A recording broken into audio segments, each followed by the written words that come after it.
Bienvenidos un día más, como siempre, a este Digital de La Palma, el de ustedes, todos ustedes, Palmeros. Gracias, como siempre, por estar ahí un día más. Cada vez son más, están los números ahí, no me lo invento yo. Y como siempre, gracias de verdad de corazón. Piensen que lo que hacemos siempre es para ustedes, no para otra cosa. Miren, hoy tenemos un invitado al que yo tenía ganas ya de tener, y no es fácil, ¿eh? Hay que reconocerlo, pero se lo agradezco enormemente. Don Antonio Castro Cordobés, ¿cuánto tiempo? Pues sí, pasa tiempo. Pasa tiempo, ¿eh? De charlar a fondo, pues de vernos nos hemos visto. Sí, vernos, sí. de Mira, charlar. ¿con quién hay que firmar el pacto para estar con tu edad de esta manera? Bueno, vamos, Yo voy redactando el contrato sobre la marcha. haber trabajado mucho y cuidarse. Y ya está. Ya está. Vale. Antonio, a ver, vamos a empezar por el principio. ¿Por qué entra Antonio Castro en política? Bueno, la política en mí fue una vocación casi desde que me empezaron a salir los dientes. Bueno, en ese momento no puedes hablar de vocación, pero una inquietud, digamos. Porque, mira, nosotros vivíamos en Tijarafe, mi padre fue alcalde de Tijarafe, y si yo le oía desde pequeñito hablar de las cosas del ayuntamiento, la política como era, las idas, la avenida, porque la política cambian los contenidos, cambian los tiempos, pero las formas yo creo que son similares. Entonces yo vine aquí en la época de estudiante, yo tuve que hacer bachillerato en Tenerife, en Santa Cruz de Tenerife, porque en esa época salir de Tijarafe era como, bueno, o venías a Santa Cruz de la Palma si te ibas afuera de tu casa o te ibas a Tenerife. Bueno, pues mis padres me pusieron en Tenerife y bueno, allí ya se vivía una inquietud digamos, por traer la democracia, ¿no? Porque hubiera elecciones expresas, que se presentaran los partidos que fuera, como si se quería presentar el que estaba gobernando, ¿no? Que era, pues como tú me decías, el régimen de Franco, pero que hubiera elecciones, porque es lo que se oía de otros países. En Canarias, la cultura cubana y la cultura venezolana de otros tiempos, porque hoy no es así, No, en Cuba hoy y en no. Venezuela, pero se hablaba de las elecciones, de la democracia, cómo se elegía un presidente, y en Canarias parecía que no, pero esa cultura estaba y llegó quizás antes que otros sitios. Bueno, entonces los chicos pues veíamos, y recuerdo hubo una manifestación en Santo Cruz que yo no recuerdo ni por qué fue, pero fuimos, creo que estaba en sexto bachillerato, y bueno, lo típico de por las cargas policiales, los chicos corriendo, pero no pasó nada. Bueno, lo llevas dentro. Cuando pasas a la universidad, ahí ya había núcleos de opinión, te invitaban a tertulias, hablabas. Yo curiosamente estuve en una que la convocó José Carlos Mauricio, que todos saben, y fuimos varios estudiantes, escuchamos. Había esas inquietudes en los estudiantes. Y había también un foro donde nos reuníamos estudiantes palmeros y nos podíamos hablar del futuro de La Palma y que la democracia iba a llegar. Y entonces empezamos, bueno, ¿a ti qué te gustaría ser alcalde? Tú presidente del cabildo, hablamos de esas cosas, pero aquello se vivía. Bueno, cuando llega la época ya profesional, yo estuve trabajando en las empresas privadas, luego hice oposiciones al Estado, y ahí pues te empiezan, yo tuve opciones de haber sido alcalde de un municipio en aquellos tiempos, pero no lo acepté porque, bueno, yo había aprobado oposiciones hacía poco y demás. Y entonces viene bueno, falleció Franco, empiezan las leyes del procedimiento de la transición y hay personas que van hablando. Y a mí aquí en la isla hubo dos presidentes de Cabildo, Manuel Pérez Acosta y Antonio Carrillo, que me consultaban muchas cosas y decisiones que iban a tomar. Yo estaba de técnico aquí de extensión agraria pues, entonces algunos de ellos me decían, no, tú tienes que estar. Bueno, vinieron las elecciones, me querían presentar, las primeras, las de 1977, no me presenté, me mantuve al margen. Y cuando vienen se aprueba la Constitución, vienen las de 1979, Pues también, vamos, ahí para... entonces hay una persona que bien directamente o bien por alguien que se lo decía, habla conmigo que Marcelo Rodríguez Fuerte, el farmacéutico de los Sauces. Digo, no, yo todavía, yo había aprobado las oposiciones en 1973, en el 79 ya era jefe de extensión agraria, y yo ahí te sopesabas, tu profesional, la familia, ya yo tenía mis 2 hijas, pero pasan las elecciones, hay que formar gobierno en Canarias, el gobierno preautonómico, y los que me conocían en aquella época, el ingeniero José Miguel Galván Bello, era una institución política en Tenerife. Eliodoro González era el delegado de Agricultura, con el que yo había trabajado mucho porque era el delegado, y yo dependía como delegado, pues dependíamos de él. Zenón Mascareño, no, hemos decidido que el consejero de Agricultura tiene que ser. Y yo aquí contactaba con la gente, o sea, que aquello era mi vocación, o por lo menos mi inquietud, ¿no? Y que había personas que, y yo hablaba aquí con la gente, no, tal, el plátano, la Unión Europea, no, eran otros tiempos, hoy nos parece todo sencillo, era complicado. Y digo, vamos a dar el paso. Y di ese paso, y a partir de ahí empezaron las cosas a rodar, y según iban saliendo, pues avanzaba, ¿no? En esa época que era todavía Junta de Canarias, no era... Sí, gobierno preautonómico. Exacto, sí, Era sí. todas las competencias del estatuto, pero en el marco de la ley, pero sin tener competencias en la realidad. Es decir, las primeras transferencias a Canarias en materia de agricultura las negocié yo con el Estado, ¿no? Pues tenía un marco legal, pero no, o sea, montar la administración autonómica la montó la Junta de Canarias, o la montamos. Por cierto, estaba una gran persona, Asén Galván González, tuvo consejero de Administraciones Públicas, había tenido la contribución, un trabajo innegable y arduo en la Constitución para defender a las Islas Menores. Y estaba por La Palma, pues estaba Asén Galván, que para descanse, y yo. Él estaba en Administraciones Públicas y yo estaba en Agricultura. En Agricultura. Y bueno, montamos la administración. Preparamos las primeras elecciones, se celebraron las primeras elecciones y hubo el primer gobierno provisional, que fue Jerónimo Saavedra. Ya era el gobierno preautonómico, fuimos los que montamos todo el tinglado administrativo que hoy tenemos, hombre, hoy mucho más amplio, ¿no? Claro, con muchas más competencias, más recursos, que no había recursos. Y bueno, en todo ese camino hay anécdotas, vivencias para tener. Participé un poco en el tema de la Constitución, muy poco, porque yo ahí todavía no estaba, pero a fondo en el Estatuto de Autonomía de Canarias. Ahí tuve una parte, como otros muchos, ¿no?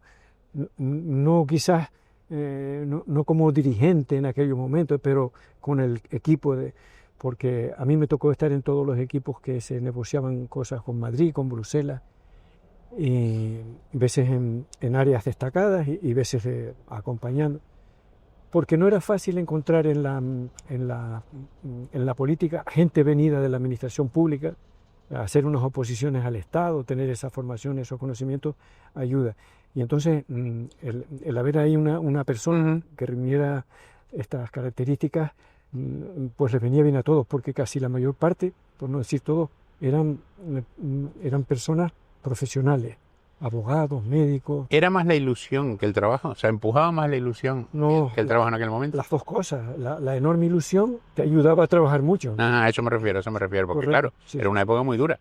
Tú estuviste, bueno, has sido consejero en varias legislaturas y en varias consejerías, has sido senador, has sido parlamentario, presidente del Parlamento de Canarias. Sí. Merece la pena, Antonio, o sea, empezaste con una ilusión por un cambio, por una evolución de la sociedad, pero sale rentable, porque, o sea, vamos a ver, pierdes mucho de tu vida a la dedicación pública. Evidentemente, ¿no? Sacrifica un sacrificio enorme. Yo he calculado una media digo, mira, pues entre 15 y 18 horas diarias de trabajo.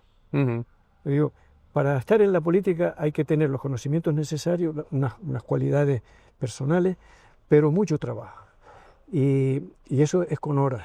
Horas, claro, ahí, cuando tú llegas un fin de semana y has estado la semana en tu cargo, consejero de Agricultura o de la Presidencia, que también lo fui, o de, y viene el fin de semana, ahí lo que hacía era activar todas las actividades del partido, con todos los pueblos, y tener informado a todos los pueblos al día de todo, ¿no? Y luego a actos que se celebraban. Entonces, todo eso, o sea, el fin de semana incluso se lo restabas a la familia, ¿no? A la familia le dedicas lo que te queda del otro.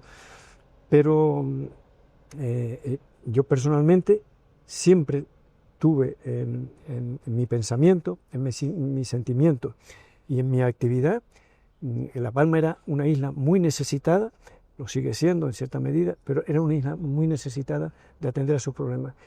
Y yo vi que con los años se había logrado, entre todos, no porque fuera yo, pero habíamos logrado poner un peso específico enorme en la política canaria y en la política española, en cierta medida.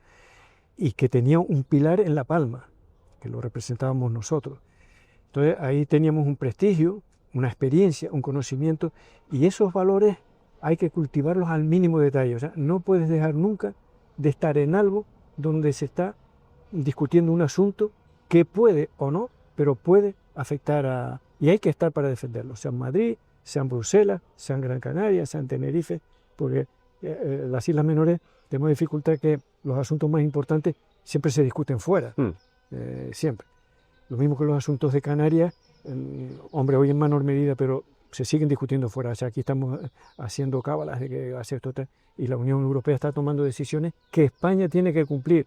Sí. Porque a mí me resulta un poco, digamos, un poco sencillo, por decirlo de alguna manera, un poco adecuado, el que no, España no hace esto, no, lo vas a hacer de una manera o de otra, lo hace, porque si no, o sea, si tú eres socio del club, tú cumples con el reglamento. Tienes que cumplir con el club. Otra cosa es cómo lo vistas, cómo lo digas, cómo lo disimules, ¿no? Pero al final tienes que cumplir. Y si no voy a entrar en más detalles de esto, pero eso me hacía a mí que digo, bueno, que esto es la oportunidad de hacer cosas para La Palma como se hicieron, cosas trascendentes. Importantes. Que se hicieron. Y yo decía, bueno, ese valor lo tiene La Palma y está personificado a esos efectos en una persona. No, esa persona tiene que ser responsable y sacrificarte todo lo que tienes que sacrificar. No, entonces, si lo haces así, vas viendo resultados, aquello avanzaba, veías éxitos enormes que en un momento determinado pensabas que no se iban a conseguir. Por ejemplo, yo, siendo senador, tuve una reunión en el gobierno de Felipe González. Tengo que decir que los ministros que había todos me atendieron magníficamente. Y no que en un pasillo, no. En sus despachos, que le pedía una entrevista para tratar un asunto, demás, me atendía. Bueno, pues Miguel Moller, en el año 1983, por ahí me decía, no, el plátano Canarias, Antonio, lo mejor que pueden hacer es ir buscando alternativas. Sí, alternativas que van a hacer. Tengo para escribir un libro entero de todo lo que pasó con el plátano, que a mí, te tengo que decir que me hace gracia de ver que está bien, que personas significadas, ahora que se destacan, no tienen ni el 25% de conocimiento de todo lo que hubo dentro y por fuera de las cosas que pasaron. Bueno, pues que Miguel Boyete, claro, yo iba a decir, pues eso ni hablar. Vamos, te puedes ir a anécdotas de esas en Bruselas, en Madrid, con ministros. Y te dije, bueno, pues yo tengo que luchar por esto. Y se luchaba. Que el sector se organizó. Se le explicó que si no estaban organizados. Que el presidente de Delors, en una reunión que tuvo con el que era presidente del gobierno de Canarias, que me voy a guardar quién era de momento, porque en las memorias lo tengo, y que yo la acompañé, el presidente de la Comisión Europea, Jacques Delors, francés, nos dijo, y eso sí te lo voy a decir aquí, ustedes van todos juntos en lo que hoy llaman regiones ultraperiféricas. Ustedes van todos juntos, están perdidos. Entonces, él era francés, y estaba apoyado por el gobierno francés, tenía un gran prestigio, ¿verdad? Y fue la persona que nos puso en contacto con los productores de Guadalupe y Martinica, que son departamentos. Entonces hicimos un viaje a Guadalupe y Martinica para crear todo el movimiento europeo, que que hoy aparece, tal, no, ahí detrás estuvo un palmero. Yo no digo que el palmero lo hiciera todo, pero ahí estaba empujando y haciendo, y bien recibido y respetado. Aquel gesto de Delors, aquella información de Jacques Delors, fue clave. A las cosas hay que darle la importancia que tienen. Para, en fin, un poco distraer un poco lo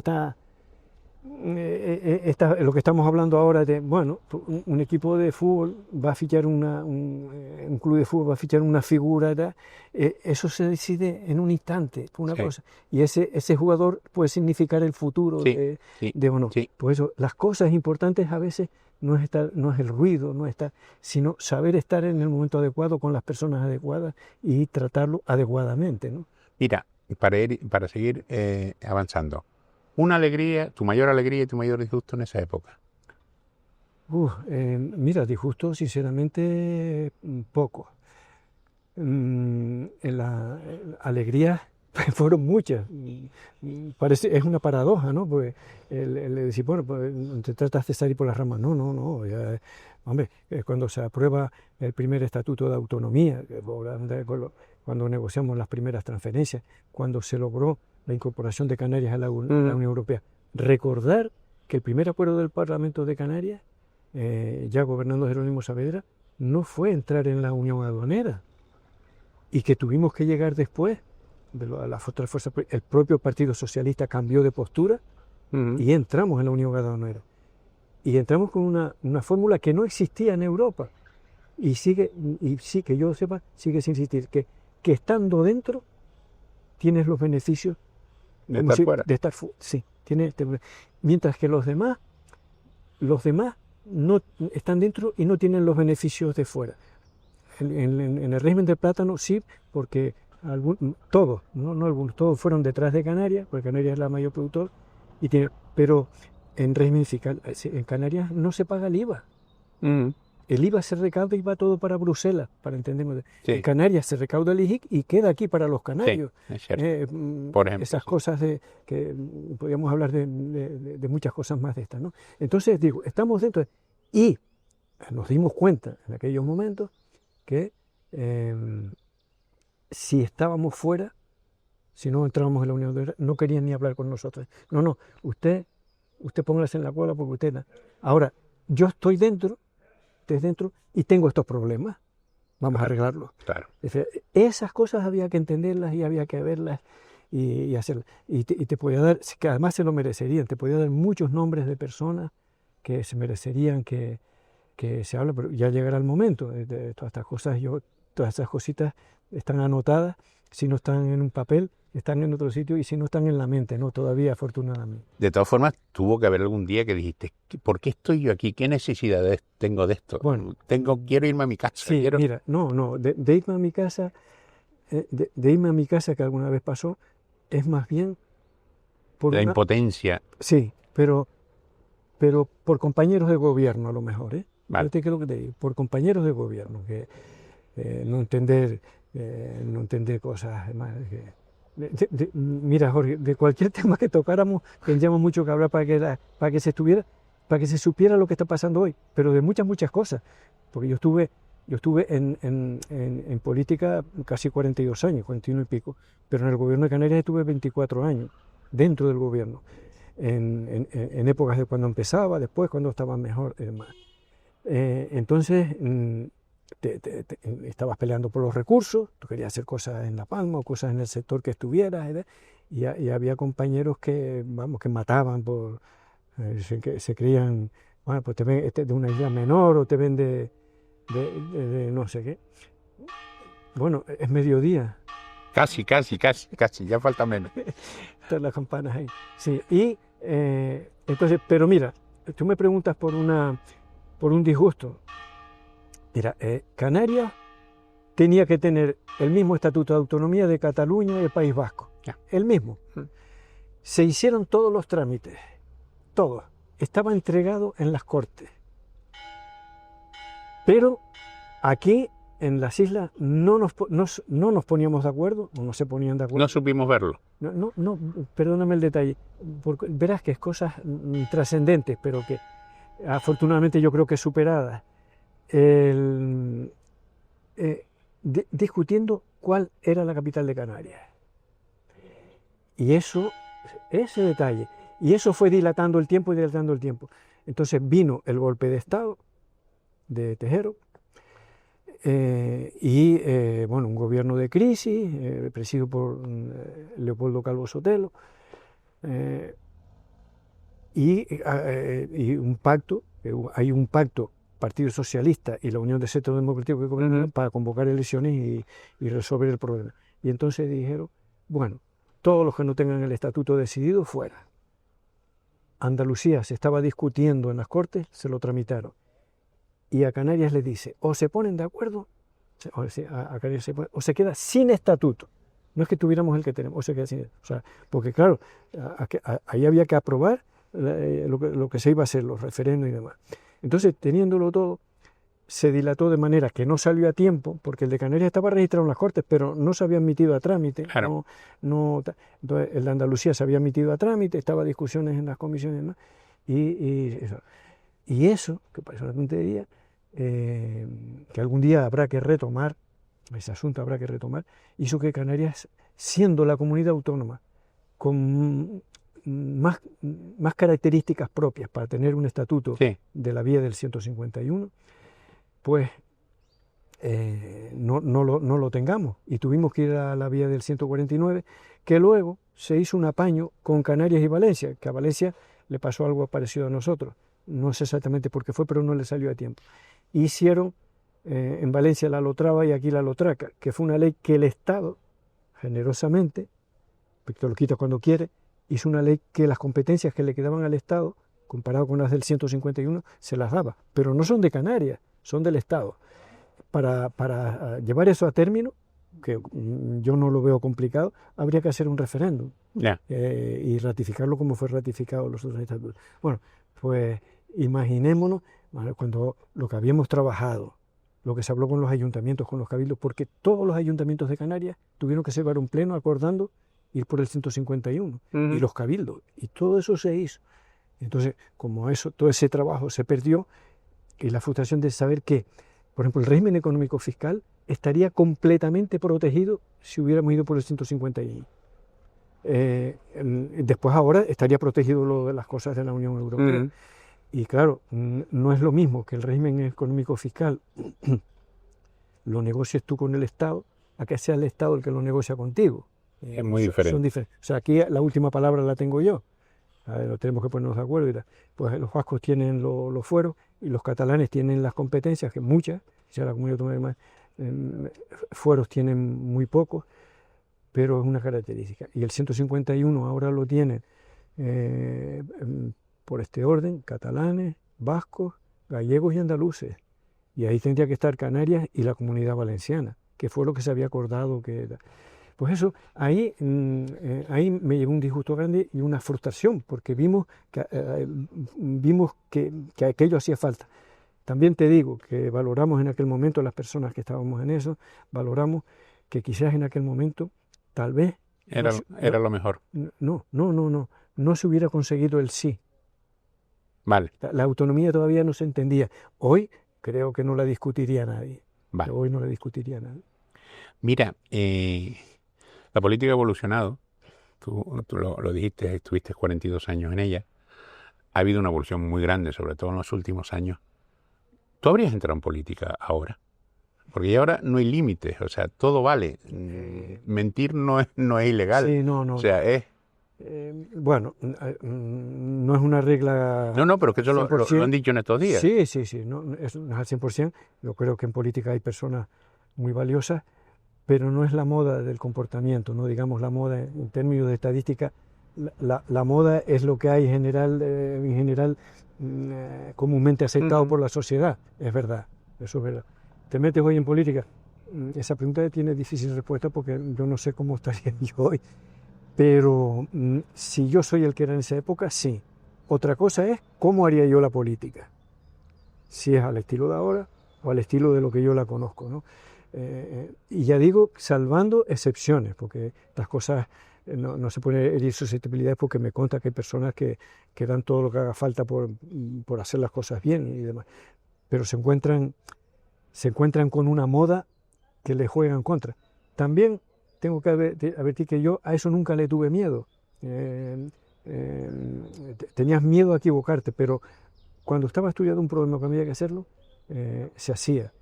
Y tuve enfrentamientos importantes, confrontaciones importantes sobre determinados asuntos, tanto en Canarias. Yo recuerdo que yo me vi prácticamente solo en el gobierno de Canarias defendiendo entrar en la Unión Aduanera. El Consejo de Industria en contra, el de Economía en contra, el de Hacienda en contra. Y tal es así que nosotros nos fuimos del gobierno, que en ese momento yo me fui para el Senado, y luego el gobierno que salió de las urnas acordaron no entrar en la Unión Aduanera, por lo que yo estuve luchando, ¿no? Porque veía con claridad el camino que había que coger. Entonces, mi comportamiento ahora sería lo mismo. O sea, yo con lo que no esté de acuerdo, voy a luchar por defender lo que hay que defender, ¿sabes? Y eso es lo que tiene que hacer un político. Conocimiento de lo que tiene entre manos, mucho trabajo y equipos adecuados para sacarlo, ¿no? Mira, ¿y qué papel han jugado en todo este periplo de tiempo las AIC, Coalición Canaria, cuando cada uno iba por su lado? ¿Qué papel ha jugado? ¿Ha sido un papel fundamental o ha sido accesorio, Antonio? No, ha sido fundamental, sin lugar a dudas. Lo que ha transcurrido en Canarias en estos últimos 50 años ya casi, ha tenido que ver con lo que llamaríamos el nacionalismo canario, ¿no? Porque había, yo lo viví, estuve incipientemente, pues había grupos que se llamaban independientes, pero que eran nacionalistas. Estaba el Partido Nacionalista Canario, estaba un partido que se llamaba el Partido del País Canario, había otro partido que se llama Partido Popular Canario, pero que no era de Partido Popular de PP. Sino que se llamaba así. Y luego fueron surgiendo pues la API, ATI, HI en el Hierro, los de Fuerteventura, y eso fue siguiendo un camino que avanzaba. Si no hubiera sido útil, no hubiera avanzado. Ahí hay otra. La FRAI, el primer paso fue la FRAI, Federación de Islas, sí. Antes de las AIC, fue la FRAI. La FRAI hubo un acto, que fuimos de todas las islas, en Betancuria, en Fuerteventura, y eligieron Betancuria porque fue el primer asentamiento de colonos de fuera en Canarias. En Canarias. Está bien. Mira. Entonces, claro, creció la AIC, salió Coalición Canaria, ha crecido, y lo que ha pasado. No quiere decir esto que lo haya hecho todo con la Coalición Canaria. Cuando hablo de Coalición Canaria, voy a referir, para que se entienda, desde la FRAI, la API, la AIC, todo esto, o sea, pero ahí ha estado, esté en la oposición o esté en el gobierno. Eso cambia, porque también hemos tenido ocasión de gobernar como partido, influir en los gobiernos de Madrid. Recuérdese cuando las AIC teníamos 4 diputados. Eso fue un hito esencial para poder hacer determinadas políticas que se hicieron en Canarias y de que La Palma se benefició muchísimo, ¿no? Fondo de las inversiones en carreteras, la política, lograr la política agrícola común para Canarias, ¿no? Lo que llaman el POSEICAN. En fin, para hacer todas esas cosas, ahí tenemos un grupo parlamentario que ahora es exiguo porque tiene un diputado solo, pero que llegamos a tener 4. Entonces ahí se mostró la fe. Y desde luego dentro del gobierno de Canarias. O sea, Canarias en los últimos 50 años no se puede entender sin la presencia del nacionalismo canario, ¿no? Compartiendo o liderando, ¿no? Sí, pero ahí. Pero así. Habría sido más, entiéndaseme, más interesante, más beneficioso para La Palma en este caso, que API hubiese seguido existiendo, como por ejemplo los herreños, que están pero no están. ¿Habría sido más beneficioso para La Palma en no integrarse totalmente en Coalición Canaria, Antonio? No, porque yo creo que, vamos a ver, sí y no. O sea, la integración es necesaria. Otra cosa es la organización política, ¿no? La organización política. Y yo en eso tengo muy claro 2 cosas. Un disgusto grande, mira por dónde me he acordado. Cuando se rompió la paridad insular, Y eso Vale. pasó hace pocos años. Y se pasó de 60 a 70 diputados sin ninguna necesidad. Y yo ahí me posiciono. Y yo eso, lo mismo que un referéndum para que Canarias tenga estatuto de primer orden y las competencias sean propias, esos dos asuntos desde el punto de vista político están pendientes para mí. O sea, no se necesitan 70 diputados, en mi modesta opinión. A lo mejor es irreversible, pero lo que sí es lamentable que las islas menores y las menores apoyaran la ruptura de la paridad, porque es un elemento clave. Si eso funciona así, Coalición Canaria, digo, si eso funcionara así, que hoy no es así, bueno, la famosa lista regional, que no la hay en ninguna comunidad autónoma, solo hay una lista única en las elecciones europeas, la única, Sí. y no me parece que sea lo correcto, debería ser por comunidades autónomas. Pues si eso se modifica, y aunque no se modifique, pero si sobre todo se modifica, habría que poner que Coalición Canaria debe ser una federación de partidos. O sea, hay que estar, pero yo soy yo, y tú eres tú, y tú eres tú. Tenemos un proyecto común, tenemos una organización, en este caso política, que puede ser, en la que cada uno tiene su papel, y con unos mecanismos de consenso o de mayoría cualificada para determinados asuntos. Nunca he visto, esto también quiero aclararlo, nunca he visto que haya, salvo alguna excepción, nunca he visto que haya una isla que vaya frontalmente contra otra. Sí viví en un tiempo los pleitos entre Tenerife y Gran Canaria, ¿no? Eso, que parece que se han diluido, por lo menos aparentemente se han diluido, pero bueno, el pleito universitario, el pleito por la capitalidad se arregló, el estatuto, 4 años Tenerife, 4 años Gran Canaria. Y estuvimos barajando que Canarias tuviera una única capital, que parecía lógico que fuera La Laguna, que históricamente pues, eso no prosperó.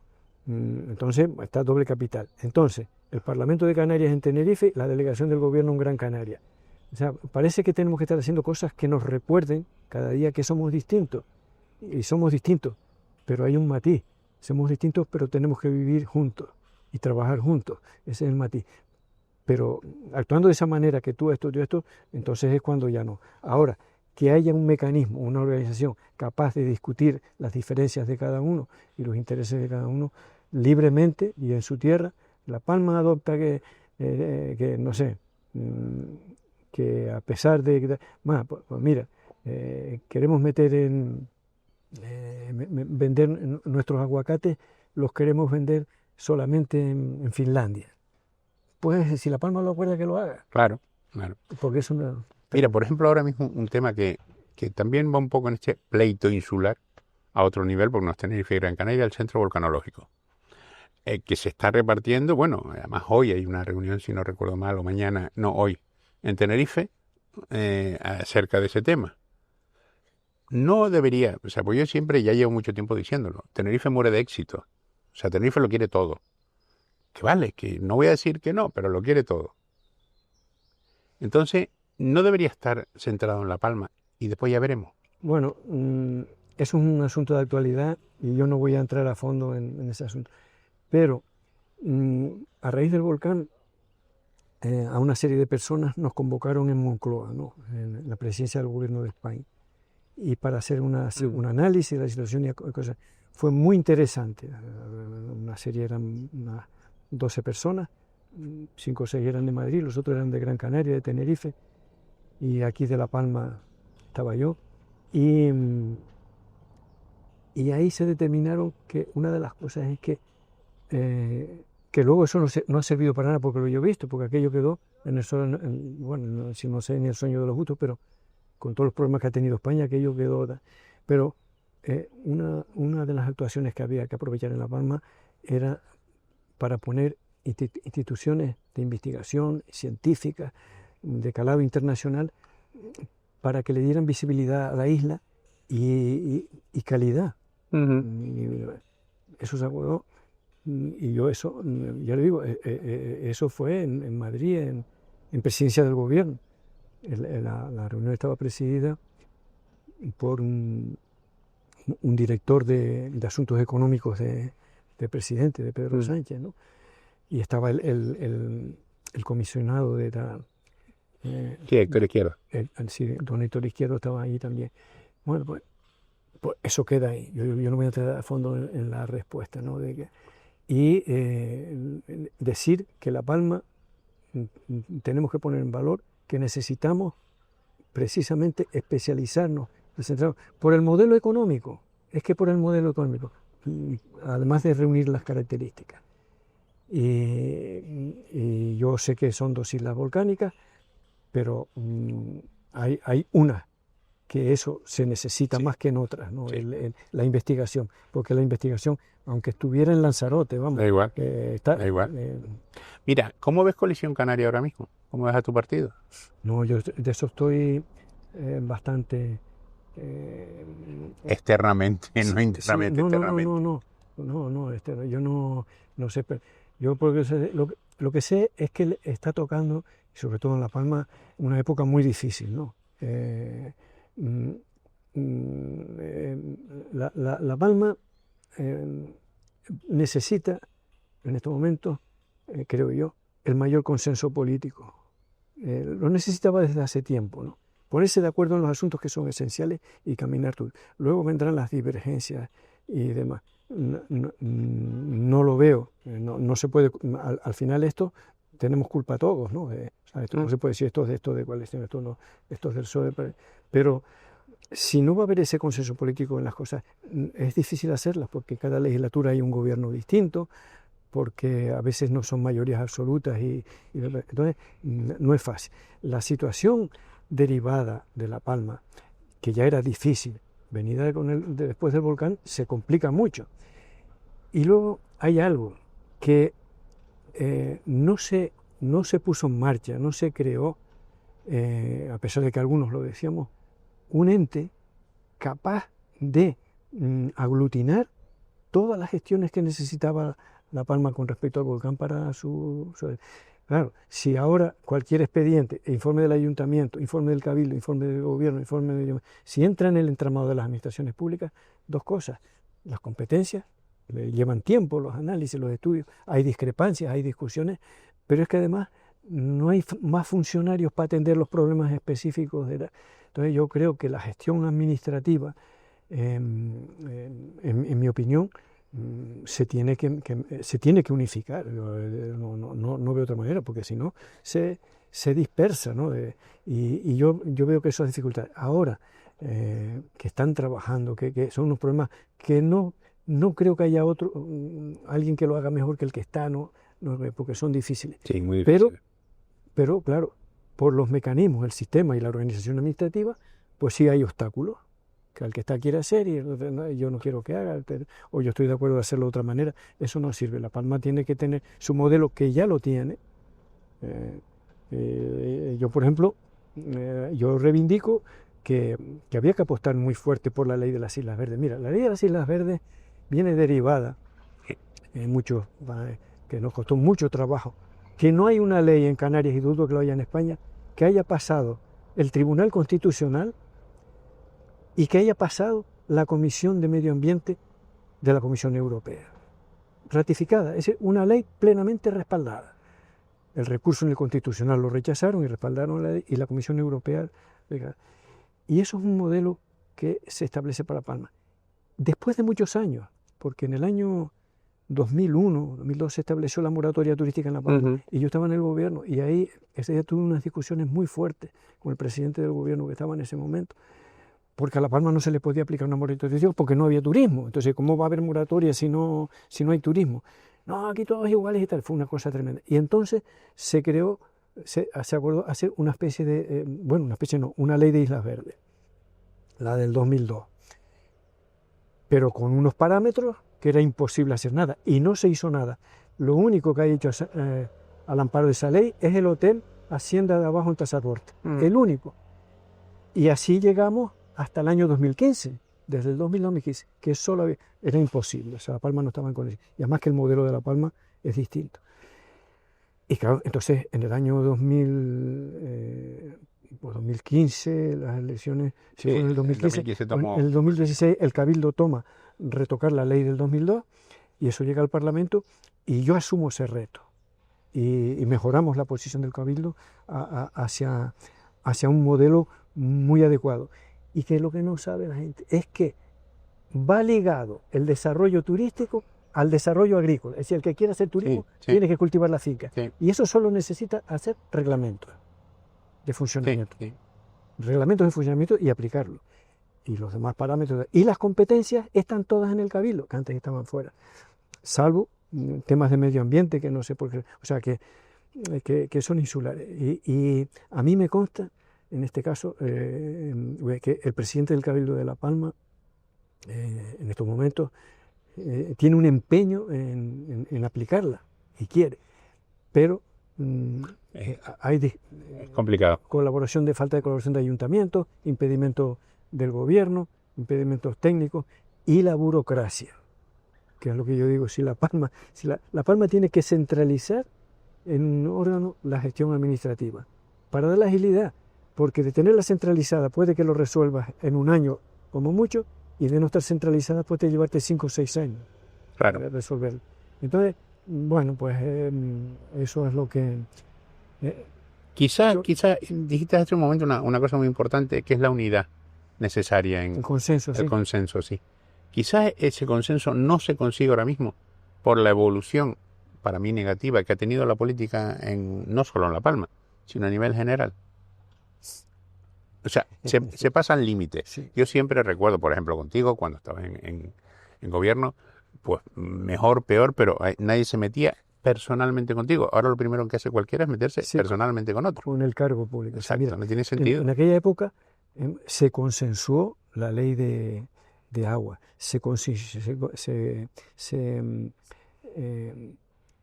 aglutinó, fue una posición unificada en el tema de la Unión Europea, en el régimen fiscal, económico fiscal, en la reforma del estatuto. Todo eso lo hablábamos y nos poníamos de acuerdo. El PSOE, el Partido Popular y Coalición Canaria, ¿no? Básicamente. Otros discrepaban, algunos son minorías, como la ley de las Islas Verdes tuvo el 89% de los votos. El 89%, como para que ahora se esté diciendo de dónde cayó esto. No, eran los representantes del pueblo, por poner un caso. Entonces, efectivamente, la política ni es mala ni es buena. La política yo creo que es buena, pero la hacen los tiempos, las circunstancias, las personas. Y claro, hay que dar ese paso, superar los tiempos, superar las circunstancias y las personas colaborar para que eso sea posible. Eso hace falta. Eso hace falta el consenso, ¿no? Habrá que buscar. Y es en asuntos en los grandes asuntos, como España se puso de acuerdo para entrar en la Unión Europea, se pusieron de acuerdo para entrar en la OTAN, porque que no les gusta hablar, pero es una realidad que hace falta, ¿no? Pues se pusieron de acuerdo para hacer una constitución.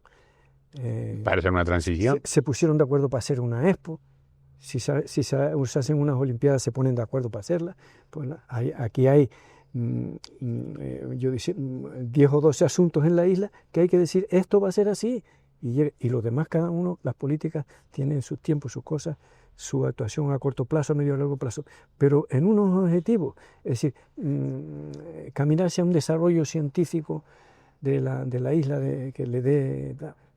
caminar a un modelo turístico propio, respetuoso con el medio ambiente, que recupera las agriculturas y que trae un modelo turístico que básicamente los recursos se quedan aquí, porque no son las grandes actuaciones, hacen falta, esa media docena de grandes, porque son las que hacen que los aviones vengan ocupados y traigan para el otro. O sea, pero es combinar. Bueno, esas cosas tiene que haber consenso. Y luego, si la casa la pintamos de rosa o de azul, pues bueno, a gusto del que está. Mira, ya para terminar, que estamos ya, es pasado tiempo, tú tienes cosas que hacer, ¿cómo consigue Coalición Canaria volver a tener, por ejemplo, 4 representantes como tú? No, bueno, ¿qué es lo que está fallando? Ahí ya nos estamos... Ya no estamos complicando la vida. Ahí ya nos estamos pasando del terreno. Ya llevamos un momentito que yo he sabido las baterías, los cañonazos al final, ¿no? Sí. No, eso por mucho que yo diga, ahí no, porque yo no estoy dentro. O sea, yo no estoy en el día a día, no está en cada al equipo del Tenisco Mensajero lo tienen que dirigir los que están ahora, no los que estuvieron, porque saben lo que pasa, ¿no?